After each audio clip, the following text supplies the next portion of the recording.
इस साल मार्च के महीने में दिल्ली हाई कोर्ट के जज यशवंत वर्मा के यहाँ नोटों के बोरे मिले थे, नोटों की गड्डियाँ मिली थी। और अब नवंबर के महीने में महाराष्ट्र के मुंबई में एक जज साहब के यहाँ नोटों के बंडल मिल रहे हैं। एजाजुद्दीन काजी उनका नाम है और उनका जो क्लर्क था चंद्रकांत वासुदेव, वो उनके लिए डील किया करता था। काफ़ी दिन से भ्रष्टाचार करते आए होंगे, पकड़े अब पहली बार गए हैं। ज़मीन के विवाद में 25 लाख रुपए मांग रहे थे। दो पार्टियां आपस में लड़ रही थी ज़मीन का विवाद, उसमें से एक पार्टी को बोला 25 लाख रुपए लाओ, तुम्हारे पक्ष में फैसला कर देंगे। और उसके बाद उस कैफ़े पे बुलाया, वो बेचारा परेशान, उसने एसीबी को बता दिया, एसीबी ने फिर ट्रैप वहाँ जाल बिछाया और बाद में वो क्लर्क पकड़ा गया। क्लर्क ने कंफर्म किया, जज साहब को बताया साहब पैसा मिल चुका है। तो अब जज साहब के खिलाफ FIR हो चुकी है। लेकिन मार्च में जब जस्टिस वर्मा के घर में नोटों का बोरा मिला, उसके बाद अभी तक उनकी गिरफ्तारी नहीं हुई। और ये जज पकड़े गए जो एजाजुद्दीन काजी, क्लर्क तो जेल गया लेकिन ये जज साहब अभी तक जेल नहीं गए। ये हमारे देश की कानून व्यवस्था है, ये हमारे देश का सिस्टम है, जहाँ पे चपरासी क्लर्क तो जेल चले जाते हैं लेकिन जज साहब जेल नहीं जाते। जबकि चपरासी क्लर्क तो बेचारे प्यादे हैं, वो तो जज साहब के इशारे पे ही काम करते हैं। पहले भारत में सिपाही भ्रष्ट होते थे, दरोगा भ्रष्ट होते थे, थानेदार भ्रष्ट होते थे, हवलदार भ्रष्ट होते थे, पेशकार भ्रष्ट होते थे, तहसीलदार भ्रष्ट होते थे, लेखपाल भ्रष्ट होते थे, पटवारी भ्रष्ट होते थे, कानूनगो भ्रष्ट होते थे। और आज भी हैं ये, ऐसा नहीं कि पहले होते थे अब नहीं हैं आज भी। लेकिन अब पता चल रहा है कि सिविल जज भी भ्रष्ट हैं, सेशन जज भी भ्रष्ट हैं, फैमिली कोर्ट के जज भी भ्रष्ट हैं, कमर्शियल कोर्ट के जज भी भ्रष्ट हैं, जो ज़मीन विवाद देख रहे हैं वो भी भ्रष्ट हैं। इसके अलावा अब तो ये भी खबर आ रही है कि हत्या के मामले में भी पैसा लेके पक्ष में निर्णय दिया जा रहा है, जमानत दी जा रही है। बलात्कार के केसेस में भी पैसा लेके जमानत दे दी जाती है और सज़ा कम की जाती है। पैसा लेके जो फिरौती अपहरण के केस हैं उसमें भी सज़ा कम कर दी जाती है और जमानत भी दे दी जाती है। ऐसे भी अब खबरें आ रही हैं कि जो घूसखोर कमीशन खोर हैं वो भी मोटा माल कमाते हैं, बाद में जज साहब से लेन देन के कि करोड़ 2 करोड़ उनको भी दे के सज़ा कम करा लेते हैं। ये मैं नहीं कह रहा हूँ, ऐसा अब जुडिशियल फ्रेटर्निटी, एडवोकेट की फ्रेटर्निटी में बातें चल रही हैं। धीरे धीरे सोशल मीडिया में भी आने लग गया है। जौनपुर में ही एक जज पैसा मांग रही थी, पैसा नहीं दिया तो हस्बैंड ने सुसाइड कर लिया और फैमिली कोर्ट के जज को कुछ नहीं हुआ, हस्बैंड सुसाइड कर लिया बेचारा, खूब मीडिया में मामला चला, लेकिन उस जज को आज तक जेल नहीं भेजा गया। देश के अलग अलग राज्यों में अलग अलग स्थानों पे लोग आत्महत्या कर रहे हैं। अभी कुछ दिन पहले ही एक व्यक्ति कोर्ट के चक्कर लगा लगा के परेशान हो गया था और उसने फिर आत्महत्या कर लिया। तो भारत में सड़े हुए न्यायिक सिस्टम के कारण, भ्रष्टाचार के कारण लोग आत्महत्या कर रहे हैं। अब ये बात खुल चुकी है पूरी तरीके से। जितना भ्रष्टाचार थाने में है, जितना भ्रष्टाचार तहसील में है, जितना भ्रष्टाचार डिस्ट्रिक्ट हेडक्वार्टर पे है, उतना ही भ्रष्टाचार कचहरी में भी है, डिस्ट्रिक्ट कोर्ट में भी है। पहले डिस्ट्रिक्ट कोर्ट में भ्रष्टाचार था लेकिन अब पता चला नहीं हाई कोर्ट में भी है। जस्टिस वर्मा पकड़े गए, नोटों का बोरा पकड़ा गया, उससे समझ में आनी नहीं तो हाई कोर्ट में भी होने लग गया। ड्रग स्मगलर भी पैसा दे के अपनी सज़ा कम करवा रहे हैं और जमानत भी ले रहे हैं। ह्यूमन ट्रैफिकिंग वाले भी पैसा दे के अपना सज़ा भी कम करवा रहे हैं और जमानत भी ले रहे हैं। धर्मांतरण के मामले में मैंने खुद ही प्रत्यक्ष रूप से मैंने अनुभव किया। एक प्रयाग के आसपास बहुत बड़ा माफिया है, धर्मांतरण माफिया, उसके खिलाफ जल्दी कोई हाथ नहीं डालता। इसके पहले की सरकारों में कभी हाथ डाला ही नहीं गया। वर्तमान योगी जी की सरकार ने हाथ डाला, उसको डिस्ट्रिक्ट कोर्ट से जमानत मिल गई, फिर उसको गए हाई कोर्ट में, फिर वही हो गया। तो ये जो एक नेक्सस चल रहा है, गौ तस्करों को जमानत मिल रही है, सोना तस्करों को जमानत मिल रही है, मिलावटखोरों को जमानत मिल रही है, कालाबाजारियों को जमानत मिल रही है, घूसखोरों को जमानत मिल रही है, कमीशन खोरों को जमानत मिल रही है। मुझे लगता है जो हाई प्रोफाइल केस हो जाता है, जो टीवी में जिसकी चर्चा शुरू हो जाती है, जिसका अखबारों में मामला आ जाता है, शायद उसमें भ्रष्टाचार नहीं होता है। बाकी ज़्यादातर मामलों में ऐसे खबर आ रही है कि अब कहीं न कहीं जुडिशल सिस्टम में उतना ही करप्शन है जितना तहसील में था, जितना थाने में था, जितना जिले में था। और स्वाभाविक सी बात है, जैसे तहसीलदार खुद नहीं लेता, वो अपने पेशकार के माध्यम से लेता है, वैसे डिस्ट्रिक्ट कोर्ट के जज भी खुद नहीं लेते, अपने पेशकार के माध्यम से लेते हैं, अपना पैरों को जो वहाँ पे क्लर्क होता है उसके माध्यम से लेते हैं। और यहाँ पे भी यही पकड़ा गया। भ्रष्टाचार का सबसे बड़ा कारण है उपभोक्तावाद।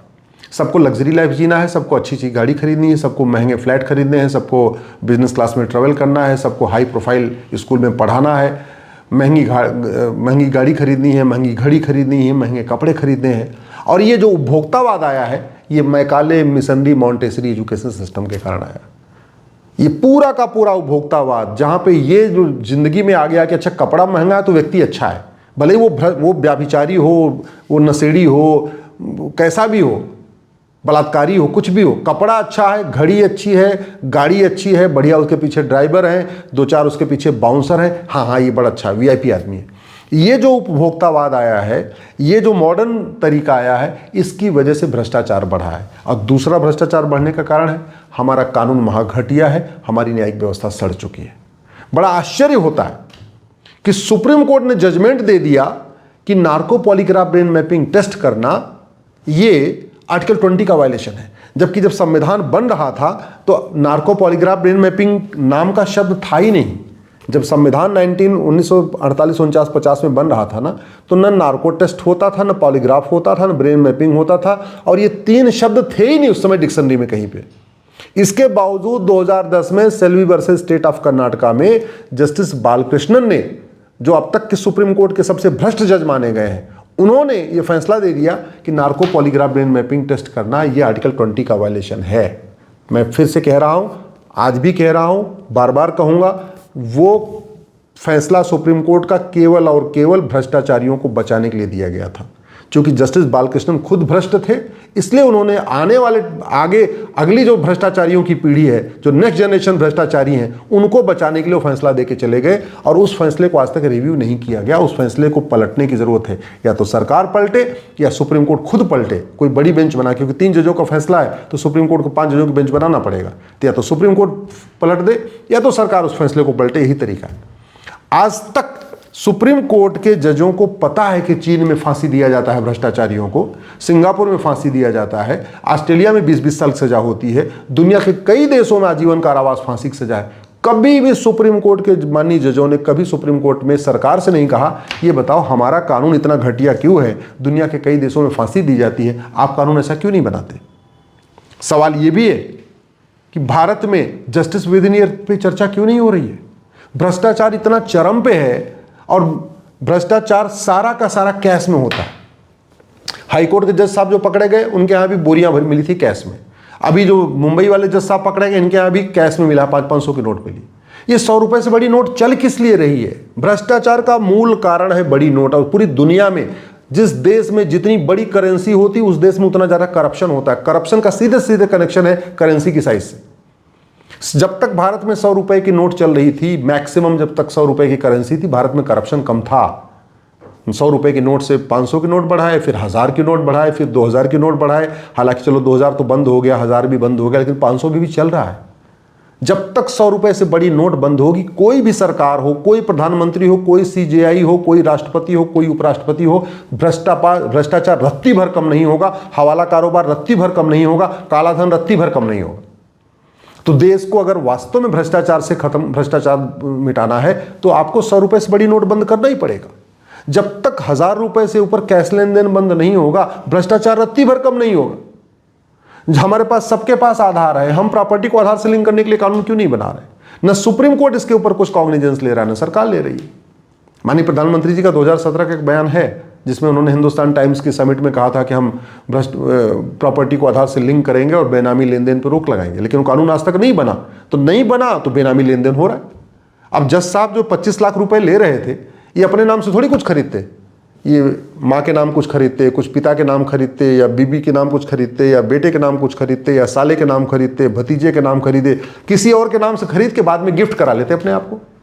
ये तरीका है, क्योंकि गिफ्ट कहीं पकड़ा नहीं जाता। भाई कोई भी व्यक्ति किसी को गिफ्ट दे सकता है, बहनोई साले को दे सकता है, साला बहनोई को दे सकता है, साढ़ू साढ़ू को दे सकता है, भाई भाई को दे सकता है, बीबी पति को दे सकती है। तो ये जो खेल चल रहा है, ये तभी होगा जब 100 रुपए से बड़ी नोट बंद होगी, 1000 रुपए से ऊपर कैश लेन देन बंद होगा, 10,000 रुपए से प्रॉपर्टी को आधार से लिंक किया जाएगा। और वो घटिया वाला कानून बदल के बीएनएस में ही एक चैप्टर आएगा ऑफेंस रिलेटिंग टू करप्शन, एक दूसरा चैप्टर आएगा offence relating to benami transaction, तीसरा चैप्टर जोड़ा जाएगा offence relating to black money, और चौथा चैप्टर जोड़ाएगा offence relating to money laundering.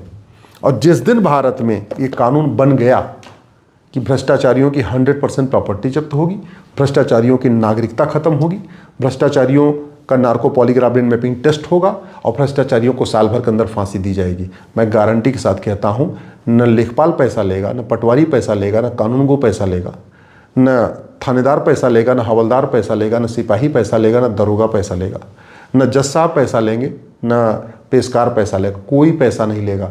देश में वास्तव में रामराज्य आ जाएगा। देश में वास्तव में सतयुग आ जाएगा, भारत वास्तव में विश्वगुरु बन जाएगा, भारत में वास्तव में परम वैभव का लक्ष्य प्राप्त हो जाएगा। लेकिन पहली उसकी रिक्वायरमेंट यह है कि भारत में भ्रष्टाचार के खिलाफ कठोर कानून बने और 100 रुपये से बड़ी नोट बंद हो, 1000 रुपये से ऊपर कैश लेन देन बंद हो, प्रॉपर्टी को आधार से लिंक किया जाए।